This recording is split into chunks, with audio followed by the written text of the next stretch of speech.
Welcome back to another UNC basketball podcast here on TarHeelIllustrated.com. And if you're watching us on our fast-growing YouTube channel and Jacob Turner's push for 10,000 subscribers, that is Tar Heel Illustrated. I'm THI publisher Andrew Jones.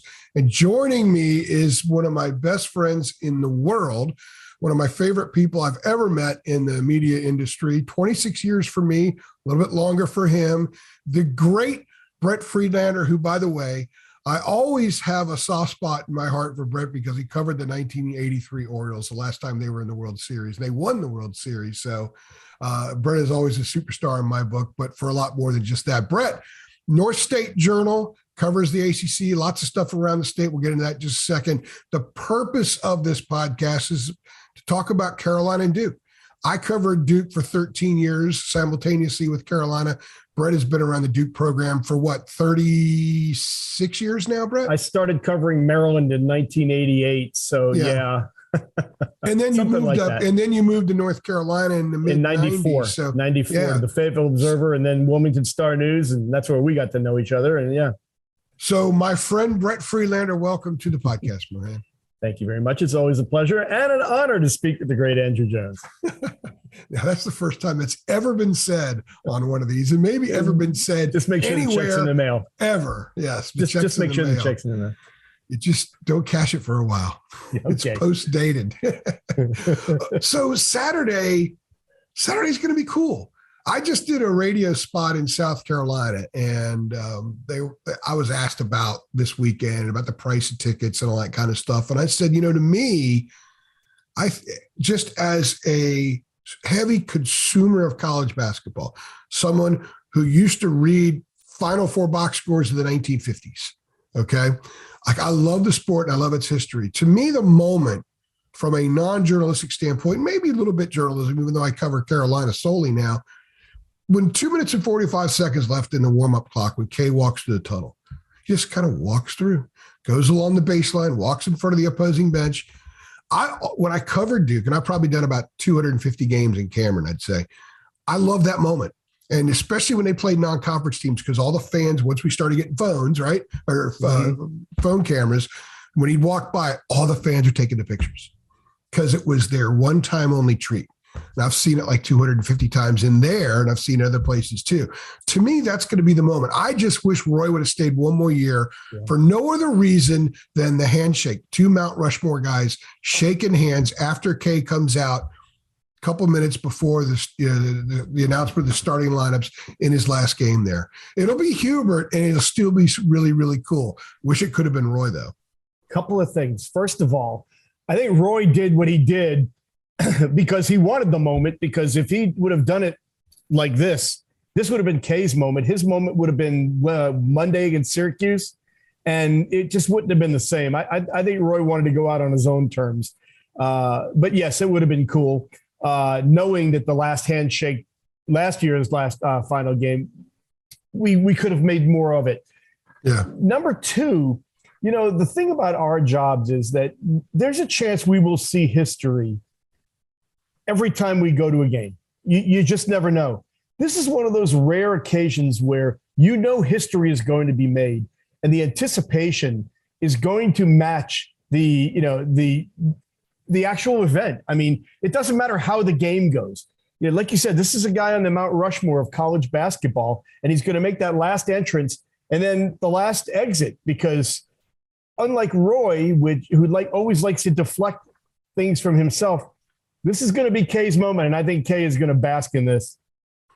Well, yeah, I think so too. And I know that some Carolina fans, some of my subscribers aren't going to like me saying this. I don't think that he's done. He set it up this way so he can get showered with love or anything like that. I think he did a very prudent thing by giving John Shire one long year to fully assimilate, or as much as possible, into that spot of taking over for him, because this, other than taking over for John Wooden, and because of the time and because so many of the titles piled up right before he stepped down, this will be the toughest replacement job in college basketball ever, even more so than when Guthridge replaced Dean, because Guthridge was an extension of Dean in many ways. Shire is 40 years younger or 30 years younger than Kay. He's 35 years younger than Kay.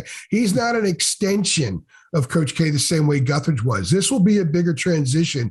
So I think the way he's handled it's the right way. And with that has come the showers of love that he's gotten all over the place, which I think has been fully justified.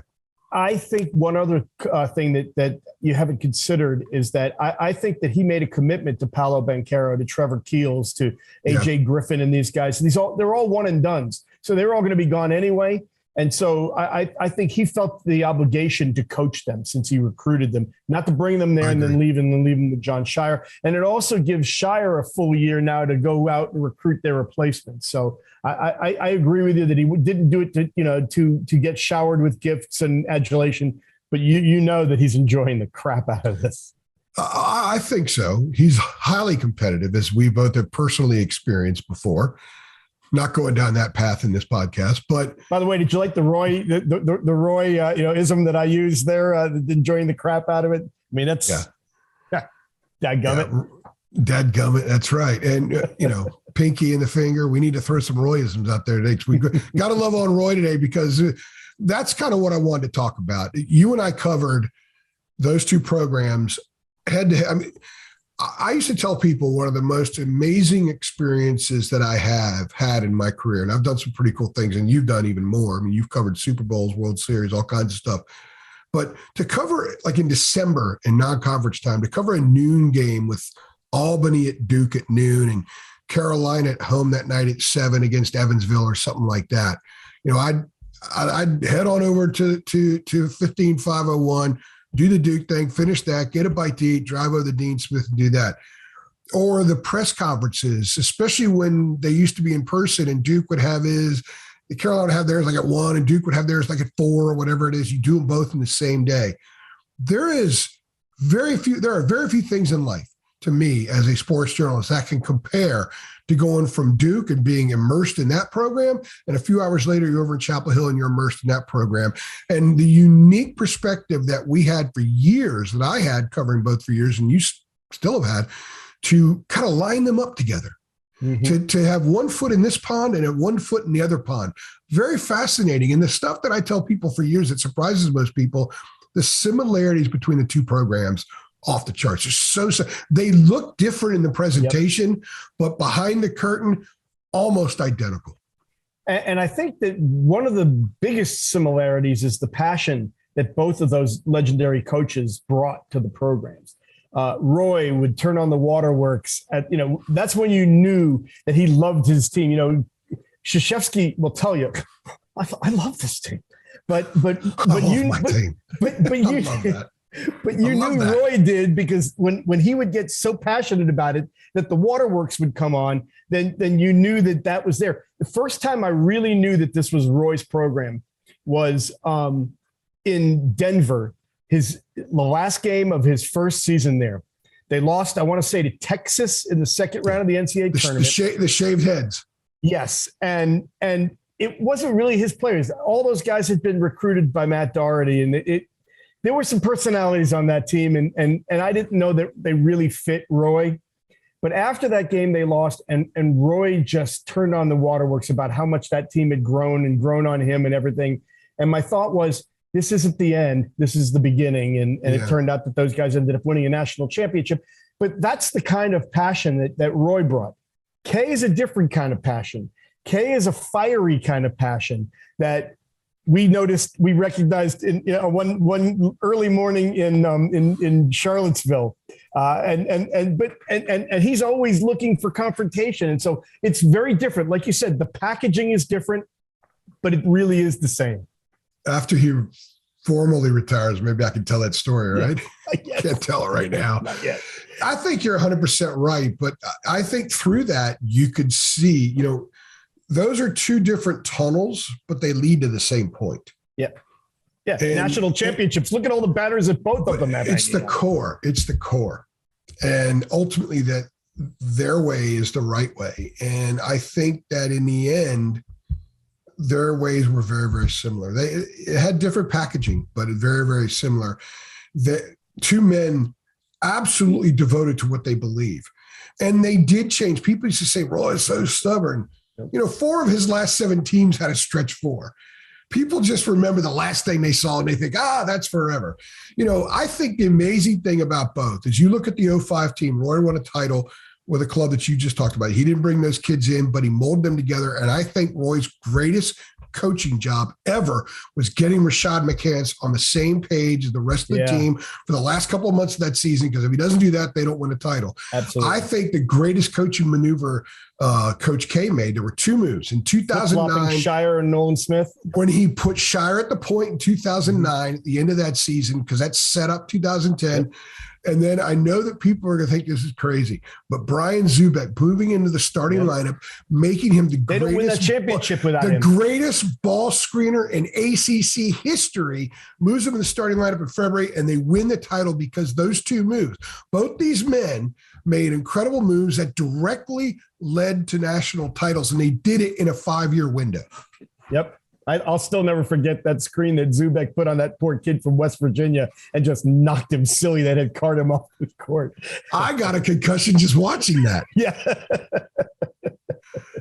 But going behind the scenes, though, Brett, you and I have seen some amazing things behind the scenes, a lot of which we can't make public. And, in time I will, because I respect both men so much. Some things you kind of wait for a little bit later, and you got to, just the rivalry between them, because there was a period where they didn't really like each other that much, and they were clear rivals. If you go back during that time around 08, I think it was, when Roy would always tell us if a player was not feeling well. He's got people in the media would joke, if a guy's got a hangnail, Roy's going to tell you. And then remember, Duke lost at Wake Forest on a Sunday night, and Kay's like, we don't make excuses like some others do. And that kind of set off a little, storm there. Yeah. And it was interesting that they were kind of going back and forth on that for a couple of days, because I think Woody Durham brought it up to Roy on his radio show on Monday night, and it kind of set Roy off a little bit. But, their relationship did grow after that. Yes, it did. I don't think that Roy's going to go over and garden with Kay.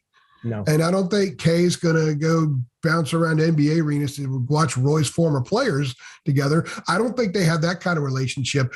But they traded jabs for years. And in the end, they just respected each other so much. Yeah. Kind of like the Magic and Bird thing, That's correct. Yeah. You know that when you're at a different level than everybody else, I mean, who else are you going to, relate to? I also think, by the way, that it really rankled Kay to no end that Roy owned him for 4 years when Hansbrough was there and ruined JJ Redick's senior night. I don't think that's that well, but I just think it's a matter of, these two guys did what they do at such a level that, you can't relate with a Josh Pastner or a Kevin Keats or a, or even a Mike Bray to what they, what they go through, what they've accomplished, what they deal with. And I think that respect and that mutual kind of, lifestyle, I think they really had no choice but to become at least, civil. Who else could identify? Who else could identify with their daily experience? Correct. Only I think that's a product of their success. Yes. And I do think that they propped each other up. I just did a radio show in South Carolina, and I said, the thing that I said, Carolina fans, my subscribers are going to hate me saying this. And I said, when we did a private Zoom with a bunch of subscribers about 3 weeks ago, it was actually before the last Duke Carolina game. And I told them that, I think it's a very clear case you could make for Coach K being the greatest coach of all time. I said, but aside from that, I think Duke, Coach K, and Duke being great is good for Carolina.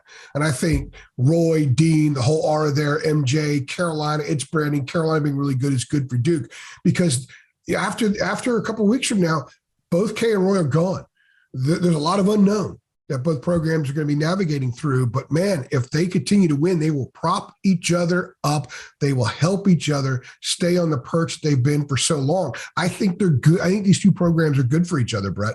I wrote in a previous life, I wrote a column when I was in Wilmington, I believe it was, that, Muhammad Ali had Joe Frazier, Nicholas had Palmer, at the time, it's a bad reference now, but McGuire had Sosa. And, you get better when you're pushed. When you're sitting at the top and there is absolutely nobody challenging you, you may not get complacent because you're competitive, but you don't continue to strive. You don't continue, you don't have that pressure to be even better and to stay there. And I think that Kay and Roy did that for each other. Kay doesn't do all of the midweek pressers like Roy did for years and Hubert does now. And he used to do more, and it's tapered off over time, but he always does them in advance of the Carolina game, both Carolina games in regular season. And to me, you and I have talked about this before about Roy. We always thought that the Friday pressers were almost therapeutic for Roy at times. Steve should have brought it way off the rails.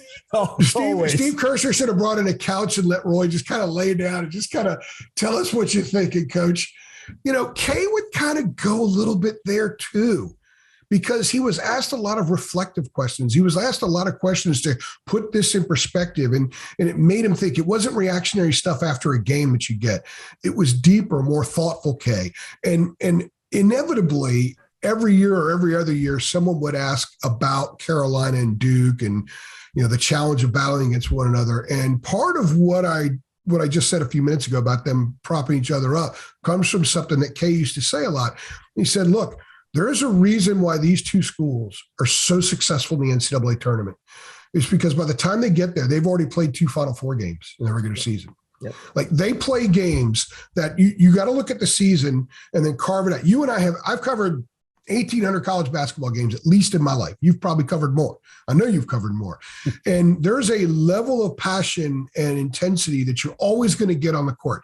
Even in a game with two teams that are the most disinterested you've ever seen, there's still going to be passion and intensity. And then there's all those other games that get better and more important. Nothing is like Carolina and Duke. Nothing on the court with their passion. And then you get the crowd adding to it.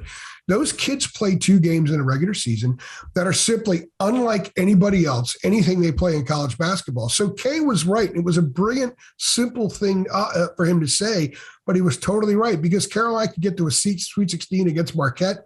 That ain't Carolina Duke. They get to a regional final against Louisville and Charlotte. That ain't Carolina Duke. I know it means more in the grand scheme of things, but the intensity on the court in that game wasn't the same that you saw inside the Dean Dome or inside Cameron when those two teams met. Agree 100%. And the other thing too is these teams also, they don't just schedule directional schools. Your Evansvilles, and I can't remember who else you mentioned earlier. Albany. Albany. What are the Greyhounds? Anyway. Yes. No, they're the Great Danes. The Great Danes. I knew it was a dog of a game, but anyway, but they'll play Kentucky.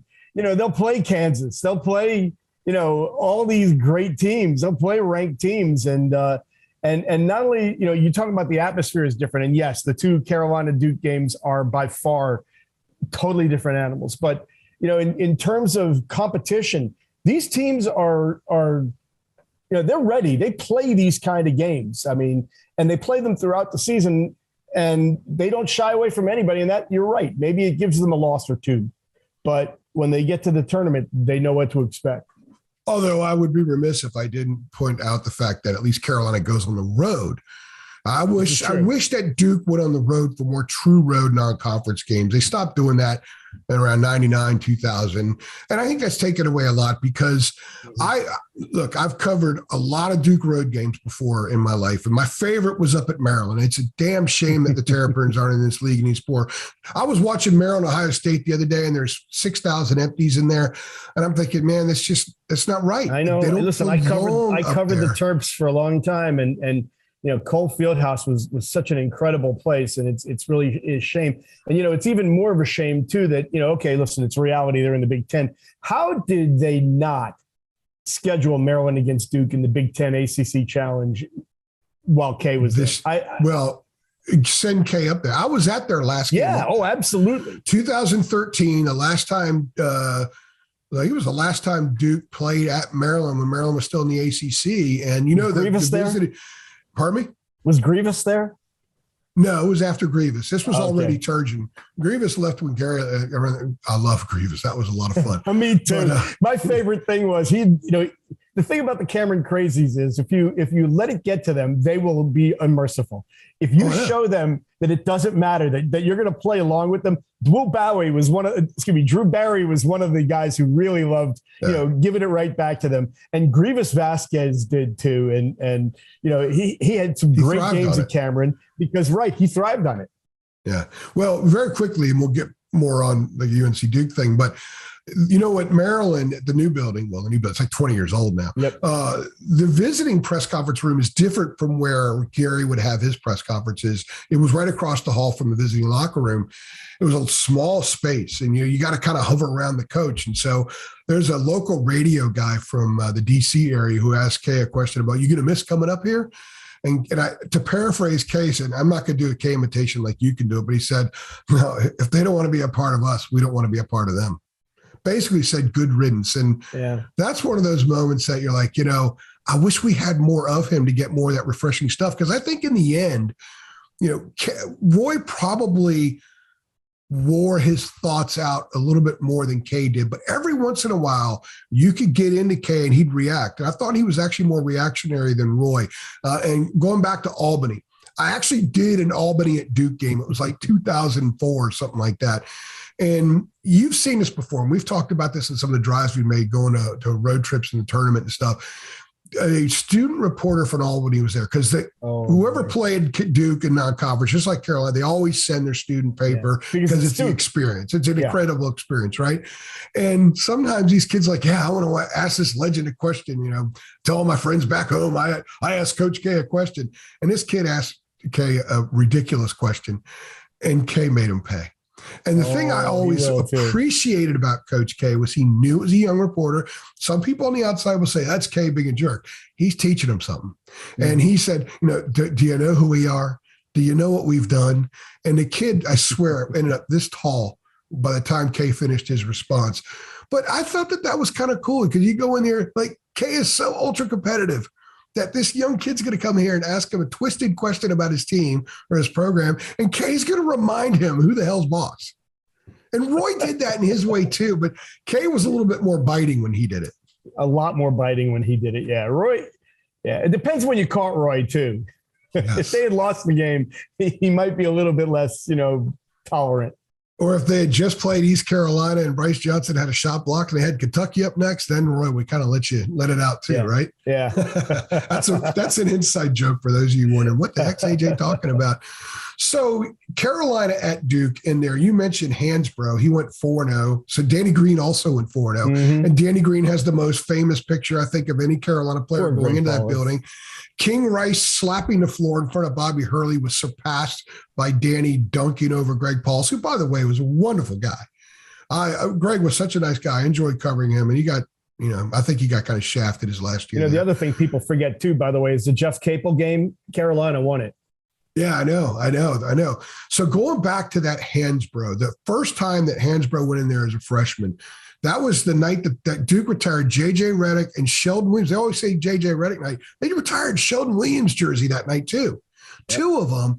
And the play two of them that stand out to me from that night is imagine this fast break combo going down in UNC lore. Quentin Thomas takes the middle of the floor, filling the lane as Byron Sanders, bounce past Sanders, catches, goes up and slams, not once, but twice. You knew when that happened twice in that building that Carolina wasn't going to lose that night.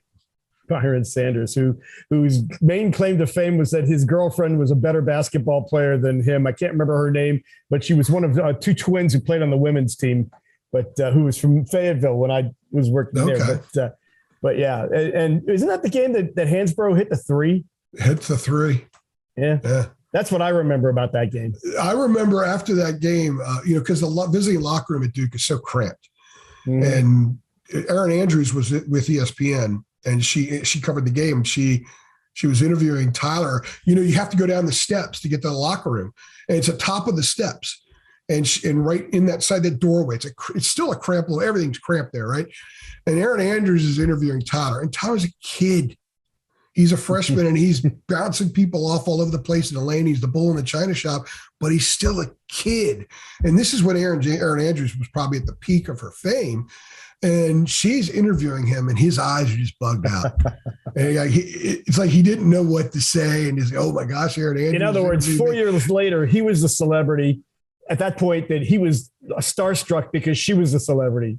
Yeah, that's what was so amazing about it. And it was just, to me, it was a reminder. We see a lot of reminders that, the fans that you see on social media and on Facebook and sometimes like that, I kind of joke that they look at these kids as human cartoon characters, that they're there to give them satisfaction in lives when they're actually just real dudes.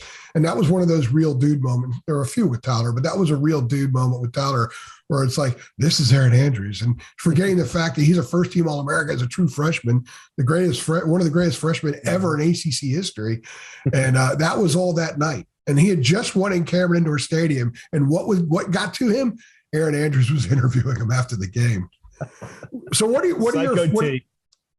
some of your favorite memories of Carolina going over there in the K era? Because remember the Capel shot, Pete Gaudette was the acting head coach that night, not Mike Krzyzewski. So I asked my staff, let me sidebar for a moment. I said, send me your you think the 5 best UNC wins in Cameron in the Coach K era are. And I had to remind them the 95 game, K didn't coach that game. That was Pete Gaudette.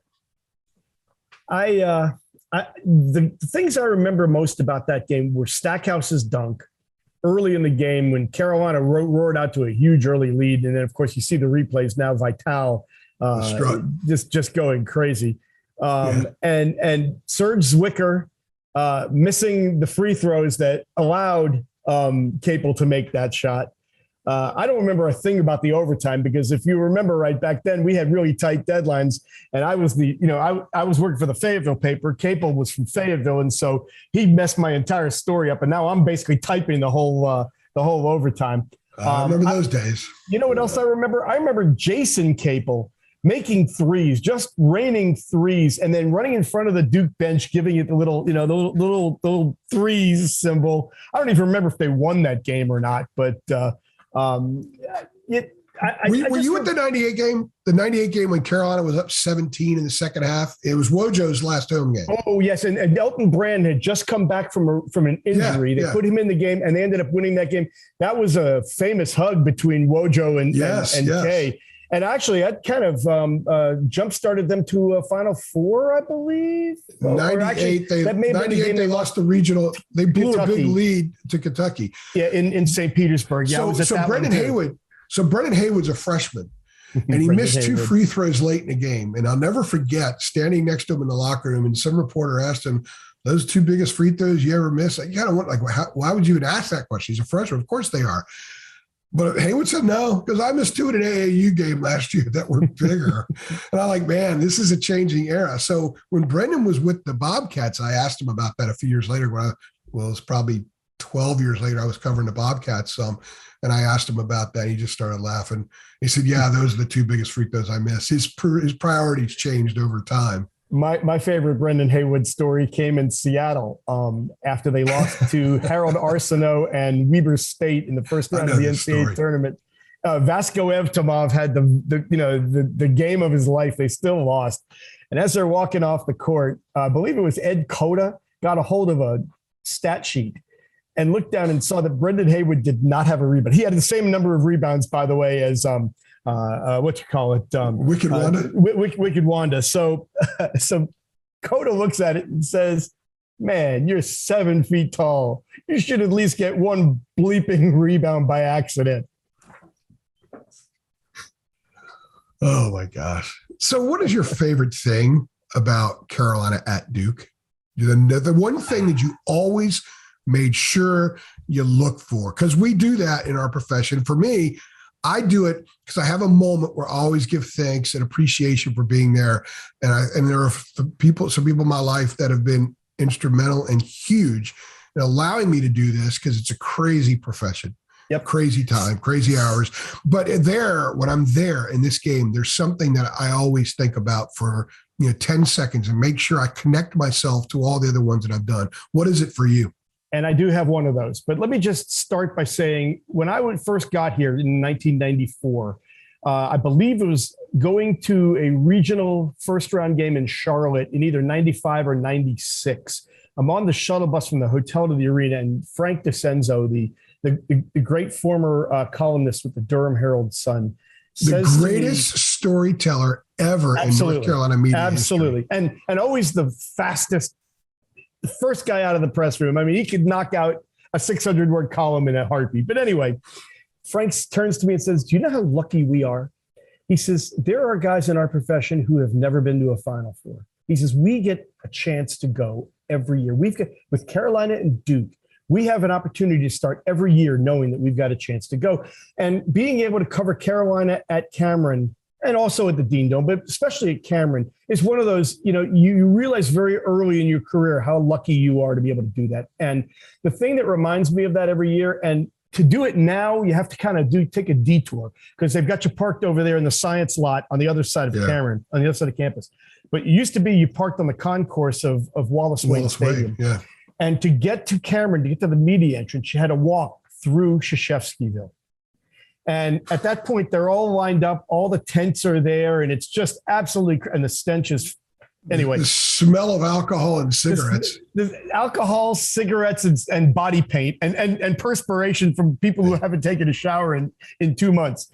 But I would always take my time walking through that area and just kind of look at it and just marvel at what people go through to be able to get into that building. Yeah. And here I am. I've got a press pass. I get to sit down there and get sweat on and spit on and hit on and have Grayson Allen fall on my laptop and so I break it. So that's my thing. When I go there, I have to walk through Krzyzewskiville. I even say hello to some of the kids. It reminds me of how fortunate that these people will go through all that to get to this game, and I get to go to it every year. Mine is the bus. When Carolina's bus pulls up. Remember, they used to have that little circle right out in front of Cameron. It's changed because they've redone that whole area. And the bus could only come into the circle. And they had to clear out a way for the players to get off the bus and then take that, about 40 steps, and then they go down those steps into that door with right near where the locker room is. That was amazing. I remember the 2005 team going in there when Sean May comes off the bus, and it was back when they had the different kind of headphones and people just screaming, someone held a Big Mac sign, because they did that. They had someone had a sign inside Cameron when they were warming up that said, "Sean, don't eat me," because they made jokes about Sean being quote unquote overweight. And still now the bus, I guess, comes up a little, or it could drop them off closer and they don't go through as much of the crowd, but the looks on the faces of the Carolina players when they walk into that building and they know some of them, like tonight, on Saturday, only a few of them have experienced it. Armando's experienced it. Leakey's experienced it. The rest of them haven't experienced. The guys that were there last year, that was not because it was basically a high school gym because Brady Manick has played people in there. Yeah. And Brady Manick has played in Fog Allen, but he hadn't played in this game. So we've been in Fog Allen, and it is historic. It is incredible, but it is not. I mean, it's this game. They are right on top of you. Yes, but it's also this game. So I'm thinking, and I look at the faces, and I love to take it in. And I took Jacob Turner there 2 years ago. We were waiting for Carolina to come in. It was funny. It was what's her face? Holly Rowe's first time at a Carolina Duke game there. So she's standing there. Billis is there. Schulman's there, and they're waiting because they want to see Carolina come through the door too. And the looks on the faces of the kids, because whatever music is playing on their headphone, from the moment they step off the bus and they cross the threshold into that building, they don't hear the music that's playing on their headphones because they're having a unique once or twice in a lifetime experience by walking in that building, knowing they're about to embark on something that is incredibly unique. And it's a beautiful thing in sports, regardless of what the outcome is. They're going to get dressed. They go out there when they warm up, and they're serenaded during warm-ups. And there's, even if you don't stay for the game, you just go right up to near tip-off. That in and of itself is an incredible experience. And I think a lot of times, and I've talked to some Carolina players years down the road, say, what do you remember about the Carolina Duke game? They always go back to warmups.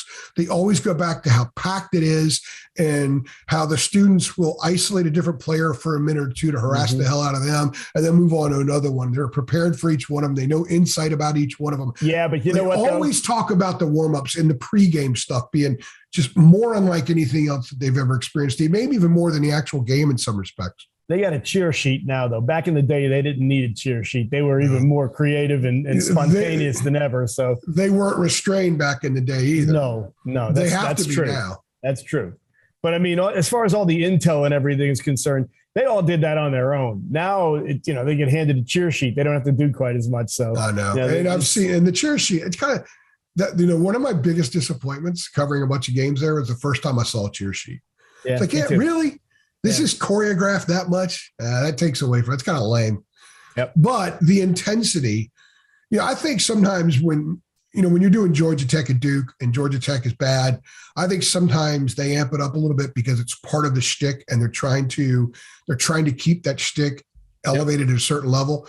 But when it's Carolina, they don't have to. Yeah, absolutely. It's all legit. It's all genuine. It's all real flow. Absolutely. And listen, they know that the effect that they have on that game, that it not just in the intimidation factor, because I think once the game gets going, I don't think the visiting team really, feels it or, is affected much. But that crowd can lift the team. That crowd, when Duke needs, when that crowd feels like Duke is in trouble, that crowd can really, you talk about the six man and it's a cliche, but it really is there.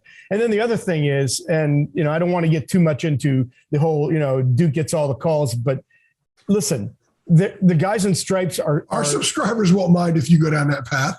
The guys in stripes are human. And when you get in that atmosphere, they get caught up in it too. And, if there's a close call late, chances are that they can influence the officials too. So they feel it, they know it, and you're right. They understand that it's time to up things a notch, and you can just, if you're there for a game against Albany or Georgia Tech or whatever, you can tell the difference. You can tell the difference just by walking in. I mean, an hour before the game, they're already in the bleachers. They're already cheering, "Go to hell, Carolina, go to hell." I mean, it's they're ready. They're chanting that in Krzyzewskiville, man. So Duke, Carolina at Duke, I agree, is a little bit more special than Duke at Carolina because of the building, because of the bandbox, because the students are right there. And it's the only place college. I did go to a UConn Georgetown game when Clinton was president, and he was at the game because he had the Georgetown connection, and Clinton's a huge basketball fan. So he used to actually go to quite a few. But this is kind of neat. Carolina Duke, I think it was 05. It was the 05 game, which you're talking about the calls. JJ dove on the loose ball and slid across the floor, and the travel went. What they used to call traveling, yeah. Yeah, they used to call it. They don't call it ever anymore. But the baseline where that happened, sitting right there on the baseline with his brand new wife, Melania, was Donald Trump, future president. Fast forward 14 years to the 2019 game on the opposite baseline. Barry was there. President Barack Obama. Yep. You don't see, and I could list thousands of names of other people who you call them dignitaries, call them whatever you want, that are at Carolina Duke games, especially at Duke, that you don't see when the Manning brothers, Derek Jeter, all of those guys, Larry King. Yeah, exactly. You could go on and on and on. You don't see them when Clemson's in town. You don't see them even when NC State's in town. But when Carolina is at Duke, that is a spectacle into itself. The other moment that I love is right before opening tip-off when those two uniforms converge at midcourt. And I prefer the Carolina Road and the Duke White on the same floor, right at the jump circle. And you look around, and I will never forget this from a couple of years ago. I had a perfect line right to Obama, and they're about to jump tip. And he's just like, oh boy, this is one of the most amazing things I've ever experienced. That he was a damn president, right? Yeah. You think about Trump and all the stuff he'd experienced up to that time. These are people who suddenly, no matter how big they are, when this game's about to tip, they're small because the middle of the court with those two uniforms about to jump center. That's the biggest thing going on there. And that's what's so neat about when these teams play. There's so many different levels that we can take this.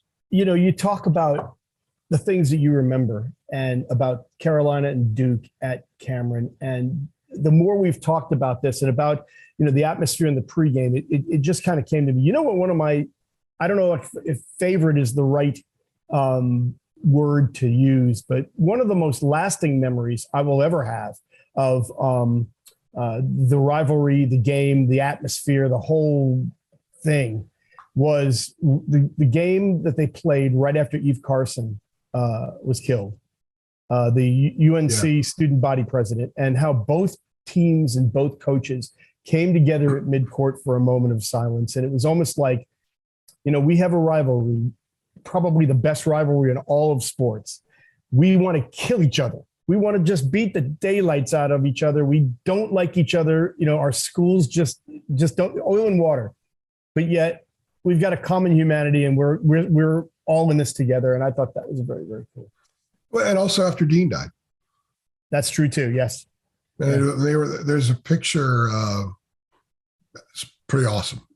With the teams at center court after that. And that's, by the way, you went up with me to Pittsburgh, and totally going off the reservation here for a moment, but remember the sympathy card signed by all the Pitt students that they gave Roy before that game in 15? Yes. Yeah. And Roy turned, Wanda was at that game, and Roy turned around and did one of these things to Wanda. You could tell he was so touched by it. I didn't plan on going in this direction, but Carolina's gotten a lot of crap for not honoring Kay before the game in the Dean Dome. And you and I talked about this. There's no way they could. No. Because the reception that you got in Charlottesville or at Syracuse was not possible at the Dean Dome, but people shouldn't expect it to be. Just think about the reception he got simply for walking out on the court. Yeah, and that's the whole thing. Yeah. And I love Dick Vitale, and I sent numerous prayers his way for what he's going through right now. But he was wrong to call out the Carolina fans, because Duke's fight song has Carolina go to hell, eat SHIQ, right? I know. So not exactly. They've changed the words a little bit. So it's sort of like NC State's also, but yeah. Okay, my point is, that stuff shouldn't matter. That's part of the rivalry. To me, that's what makes the rivalry great. Yeah. Water off a duck's back, right? Right. So wouldn't it be kind of neat if Carolina saved it for Saturday and just did something for Saturday? Because that's the appropriate place, because that is the last home game. And I think the more memorable Duke Carolina games have occurred in that building than the Dean Dome, just because of the nature of it. Although there have been a few in the Dean Dome. They're everywhere. And they've also played great games in other buildings outside the campuses. But I think that when I've talked to so many of the people in our profession, they think there's just a little notch higher when it's Carolina at Duke as opposed to Duke at Carolina. I would love to see them to make some kind of acknowledgement and have that happen. You know what else would be kind of cool? If in Brooklyn, and it looks like Carolina's going to be the 4 seed and Duke's going to be the 1, which would then mean that they wouldn't have to play until the championship game.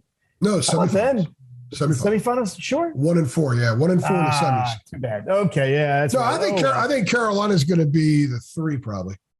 No, that's even better, because then it would be the final. But do something in Brooklyn if they play each other. But it would be nice to see that. But again, if they don't do anything, that's fine. It's a rivalry. It's I just think there's enough mutual respect that they understand that they don't have to give him an iron fist or whatever, like last night that Pittsburgh gave him, or a rocking chair or whatever. Yeah.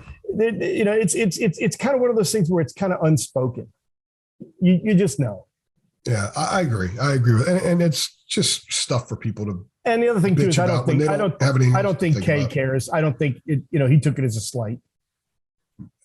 He probably thinks this. Look, he's a West Point guy. Yeah, he's an Army Navy guy, right? I think he totally gets it. I mean, he's been involved in the greatest rivalries in American sports. World War II, the U.S. Army didn't go to Japan and Germany and give them a little present, right? We kind of helped them though. But I mean, come on. I was look. I know. Exactly. It didn't happen right away. So what happens this weekend? Carolina's got. I don't think that Syracuse win got Carolina in. I think Carolina fans are making an enormous mistake when they think 22 wins and 14 in the ACC makes them a lot. Because I've said for 2 months now, you've got to look at North Carolina as having brown uniforms with St. Bonaventure on the front, or Carolina blue uniforms with Rhode Island on the front, or Colorado State, or teams like that, because they're not going to be viewed as North Carolina for the most part, because the ACC is so down. It's Atlantic 10 down. It's Mountain West Conference down. I think Carolina's got a lot of work to do to get in. But if they win this weekend, I think that they're a lock to get in. AJ, I'm going to disagree with you vehemently. You can't tell me that an ACC team with 22 regular season wins, 12 conference victories in a field, you got to remember, 14 is not getting in. I'm sorry. It's not going to happen. It has never happened. It is not going to happen. And let me tell you something else too. It's a 68 team field. You're going to have to find 68 teams to fill that bracket.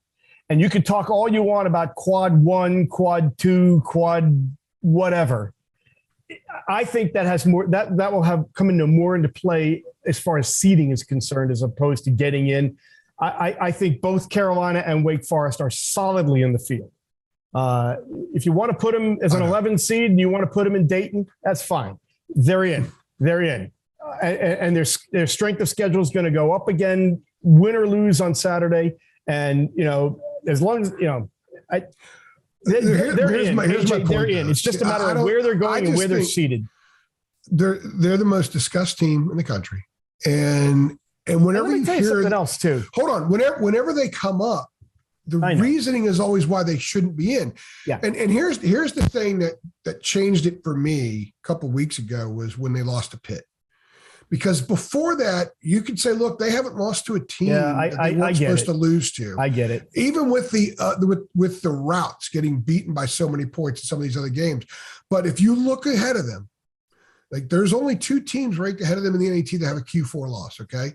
They have as many Q4 losses as they do Q1 wins. The committee, if they want to find reasons to keep them out, there's a lot of reasons there. That's why I'm saying if they win Saturday, they're a lock to get in.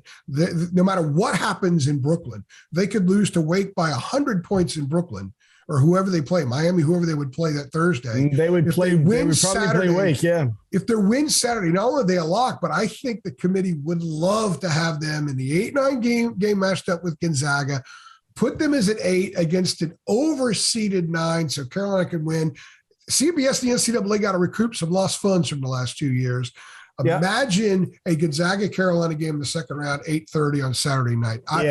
But that can't happen if they don't win this weekend or beat Duke or some. We're going to agree to disagree, because who's saying all this? Lunardi and Jerry Palm and Jay Williams and all the talking heads who have absolutely no impact. I understand. Bracketology is the silliest thing that has ever been. And I wish I had thought of it, because then I could retire, because, you've got to, you're never wrong, because you're putting out a new bracket every week.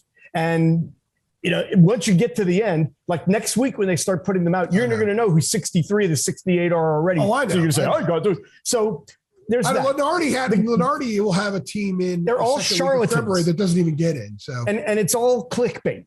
The only thing that matters is the committee. And let me just say this too. You can talk all you want about Brown St. Bonaventure uniforms and blind resumes and all that. I'm telling you right now and here and now, I've seen this too many times. North Carolina on the front of that jersey means something, and is going to mean something to that committee. They are in. They're in. They're in. I look at the now where they're seated. I don't know. They're in. And you're asking to put a lot of faith into some people who I wouldn't put a ton of faith into. Duke, Notre Dame, Miami, Carolina, Wake Forest, all in. And you know what? If Virginia Tech goes to Brooklyn and does something special, they can get into. I agree with that. There's no doubt about that. They got 19 wins right now. So, but as far as this weekend goes, before we close this thing up, because we went way, way off course there. No, we've never done that before. This is like one of our drives minus the cuss words. And Deer sitting in the car. Lots of cuss words. Yeah, Bruce. Exactly. Bruce taking pictures of strange-looking people driving other cars. And Cracker Barrel. God bless America. One of these days. Okay, so here's what I think is going to happen. That's going to be in the tell-all book. So what happens this weekend? Well, everybody is, banking on the fact, all the talking heads are talking about how the emotion of Duke and wanting to win for K and all this. And you look at the results of the first game and, how Duke dominated that game. But let me just say two things. First of all, that pressure works both ways. You know, those kids have been hearing about this game all season. They're going to walk in there, and while it's special to us, they're going to walk into that environment, and it's going to be something like they've never dealt with before.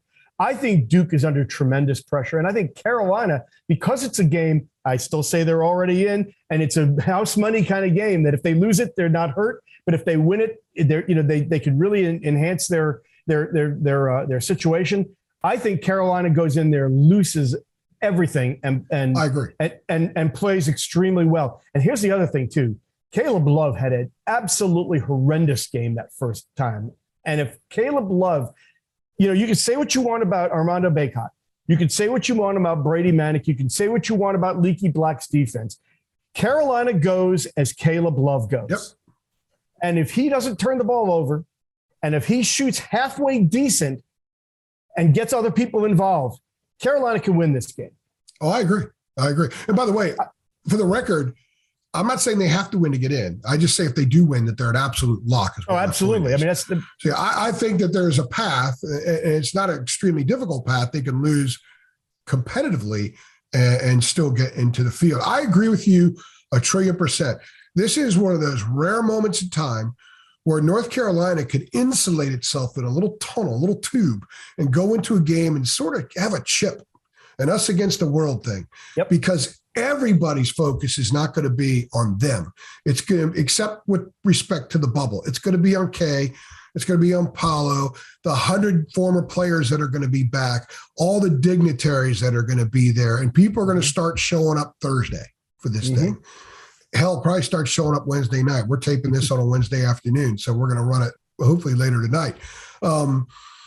Those kids aren't going to be asked about Carolina.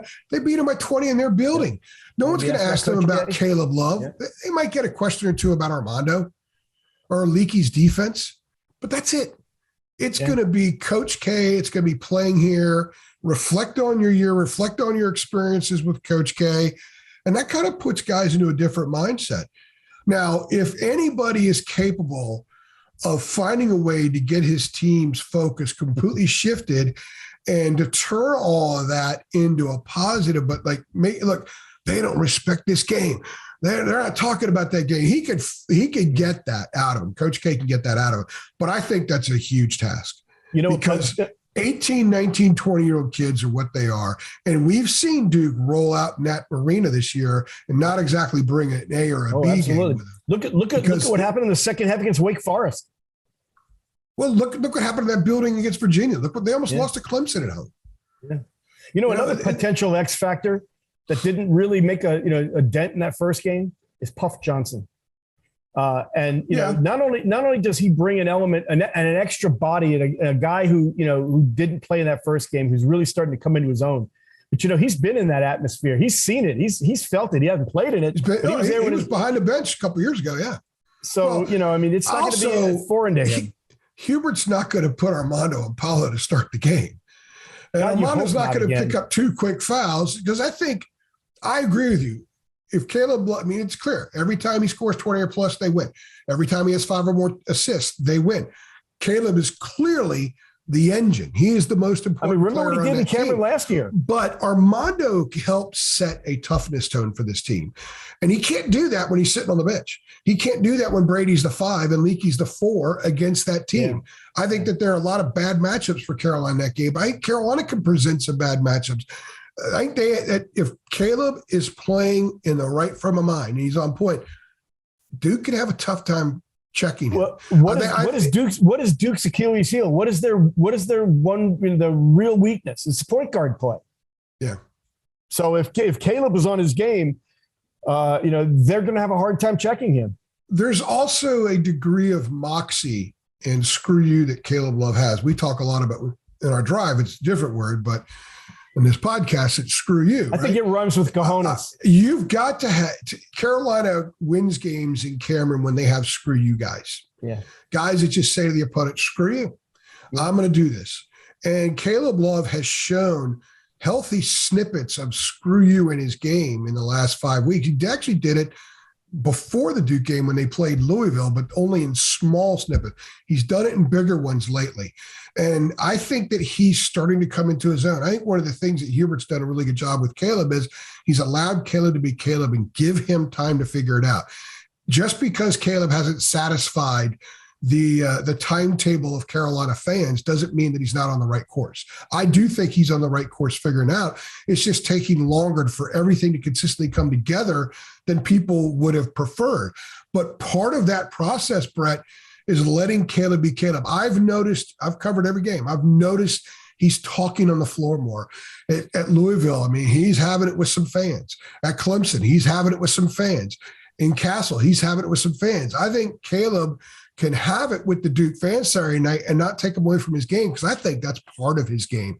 And I think Hubert has allowed that to kind of grow and flourish some. So that kind of mindset, that kind of dog mentality is a guy that scores 15 points in 3.5 minutes at the under 5 against Pittsburgh and puts them in position to maybe steal a game they had no business being in because of the way they played for the first 35 minutes. He's the guy that stepped up after being 2 for 14 and doing the last 7.5 minutes what he did against Syracuse the other night. He's been doing more of that. If he takes that into Cameron and he's that guy earlier in the game, he could have a huge night. If he has a huge night, Carolina's going to win this game. I agree. I think he's the guy. He's the key to this. That and Armando not getting in early foul trouble. Yeah. And also I think the Leaky factor. You know, Leaky really loves the moniker of being a defensive stopper. But, you know, it's a Carolina tradition. You know, Jackie Manuel and Theo and it's, you know, there's that Marcus Ginyard, who, you know, there's always that guy. And that's part of Carolina. I mean, how about Dudley Bradley? I mean, it goes all the way back. I mean, it is a Carolina tradition. It's something to be proud of because, you know, you're following in a line of, you know, just legendary guys. I mean, maybe not legendary outside of the Dean Dome, but, you know, and there's something to be said about that. And, you know, we all have to find our niche in life. And I think he's found it and embraced it. And, oh, by the way, I think he's going to be able to do it again next year, too, because just listening to him, you get the idea that he's not done. There's pretty clear on that. Before we go back to your loose comment about Carolina being loose. I think the Tar Heels were very tight in the Smith Center when Duke came in. Mm-hmm. And I think the way Duke started really got them wound even tighter, and they just never recovered. They're not going to be tight going into Saturday. I think they're going to be, my dad would say, it's an old timer expression, so pardon me, get off my lawn comment here, loose as a goose. They're going to go in there, I think, like you said, playing with house money. And because of that, I think they're going to play well. I'm not saying they're going to win this game, but I think they're going to play well. And Jay Billis always says Carolina Duke always delivers. It didn't deliver in the first meeting. Nope. I think it has a chance of delivering Saturday. I think so too. And you know what? Given the whole storyline with K's last game and everything, you really want it to be. I mean, you know, it deserves to have one of those memorable endings that you'll never forget. You know, Austin Rivers or you know, or like you said, Hansbrough, and you know, it's just, you know, one of those things where it kind of feels like it has to. That would make it really perfect. So, regardless of who wins. Look, you know, we love good entertainment too. I love competitive game. I thought the game Monday night that reminded me of the old days in the ACC, where anybody against anybody goes right down the wire. You got to play for 40 minutes to win a game. In that case, it was 45. So I hope we see a game that's a 40-minute game, regardless of whatever the outcome is. I think that, and the ACC's had such a down year that the league could use that kind of drama on that stage. Kind of remind everybody who's boss. They just boss is down a little bit right now. Remind everybody who's boss in these two programs and that rivalry of boss. And I think it's the best rivalry in sports.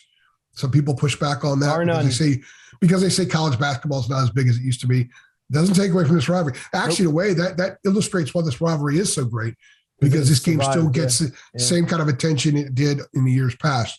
So it's still up here, even though college basketball might be down here a little bit. Yeah, and while the Yankees and the Red Sox play 177 times a year, this happens only twice. Sometimes. Well, the bottom line is Wade Boggs is a Red Sox and a Yankee. J.J. Redick didn't transfer to Carolina. No. Harrison Barnes didn't transfer. Although you do have Jason and Jeff Capel, you know. But they're not the same guy. although they're on the same coaching staff now. So yes, they are. And for another couple of weeks. Carolina acknowledged Jason Capel a couple of weeks ago in the pregame. I know. Somebody sitting next to me is like, "What the hell? They didn't acknowledge Capel." Did they bring Joe Forte back? I've got some Jason Capel stories. That'll be after the career. Let me tell you, Jason Capel's mother. I'll tell those after the career. Jason Capel's mother still doesn't talk to me all these years later because of a column I wrote about him and Joseph Forte. Well, now that I can tell this Jason Capel story. 2009 Memphis regional final, Carolina, Oklahoma. Jeff is the head coach at Oklahoma. There's three rows of media seats, and there's the railing. You know what the arena in Memphis is like. And I was walking from my spot before the game. I was going back to get a water. Blake Griffin was on that Oklahoma team. Yes, it was. That was the hit the head game. That was a really good team. And I saw Jason in the front row of the stands. I stopped and I covered him 7 years earlier when he was at Carolina. And I said, "So who are you rooting for? Your alma mater or your brother's team?" He said, "Blood is thicker than alma mater." And I thought it was a great line. And of course he's rooting for his brother. You remember who Carolina beat the round before that, right? They beat Syracuse. Gonzaga. Oh, Gonzaga. Yeah, that's right. Gonzaga. Yeah, Oklahoma beat Syracuse. Yeah, Carolina beat Gonzaga. Yeah. That's a good trip. They've done that before in the tournament. Yeah. If they meet this year, that ain't happening. No. The ride ends there, right? That's correct. They got to get there first. They win this weekend, they will. Brett, it's absolutely a pleasure. We could have done this on the phone. We would have had a few more expletives and never would have thought twice about it. So thank you for controlling yourself. And I did the same. So we lifted each other up in this podcast, just like Duke and Carolina do. That's right. All right. Hey, go ahead and promote your stuff. Where can people find you on Twitter and all your stuff, all your work? On Twitter, you can find me at BFried That's BFried, BFRIED ACC. You can find my work at the North State Journal, which is nsjonline.com/sports. I think Adam Smith calls you BFried, right? Isn't that what something like that? Yeah. Whose house? Right. Freed's house. Yes. All right, man. Thank you so much. It was an absolute blast. I hope everybody else liked this. If you enjoyed Brett and me talking about Carolina Duke and all the interesting things that we've seen, go ahead and click like on this. So I've got to try to show my inner Jacob Turner here by reminding people to click like and subscribe. If you haven't subscribed to our podcast, 5 stars only. Yes, you get notifications every time we upload stuff, and we do it often. And let's satisfy Jacob Turner's push to 10,000. Tell your friends, if you have Carolina friends, tell them about our channel.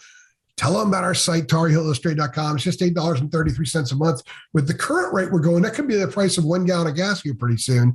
And if you do that and sign up, you could be an insider too. He's Brett. I'm AJ. We appreciate you stopping by.